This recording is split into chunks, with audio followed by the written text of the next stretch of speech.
जय जोहार। आपन देखा तो न्यूज पेज 21। मैं हूं आपन के संग ललिता चक्रधारी। चलो शुरू करथन बिहनिया के खबर। मुख्यमंत्री भूपेश बघेल ने 32% आरक्षण के अध्यादेश जारी करे के मांग सरकार ऊपर बढ़ी दबाव।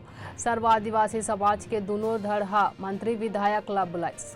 भारत साउथ अफ्रीका के बीच 3 मैच के वनडे सीरीज के दूसरा मुकाबला आज खेले जाही। पीएम मोदी 3 दिन के गुजरात दौरा में रही, कार्यक्रम में ली हिस्सा। अरविंद केजरीवाल और भगवत मान के आज गुजरात में होही 2 रैली। नुपुर शर्मा के हत्या करे भारत आइस पाकिस्तानी घुसपैठी रिजवान के होही नार्को टेस्ट। राजस्थान के कांग्रेस विधायक भंवर लाल शर्मा के निधन, लंबे समय ले रही बीमार। दिल्ली, मुंबई, कर्नाटक, उत्तराखंड, यूपी और तेलंगाना में आज बारिश के अलर्ट जारी। भोपाल में सीएम शिवराज के निर्देश के बाद देर रात कई हुक्का बार में पुलिस के छापा। उत्तराखंड में भारी बारिश के बीच भूस्खलन के चला टनकपुर पिथौरागढ़ मार्ग बंद। गुजरात में कांग्रेस एमएलए ऊपर हमला, गुस्साए समर्थक आगजनी करें। राहुल बोलिन, हमार कार्यकर्ता आखिरी सांस तक लड़ी। ऐसे तमाम जानकारी ले लगातार अपडेट रहे। देखत रहो न्यूज पेज 21, आप मन के हक के बात।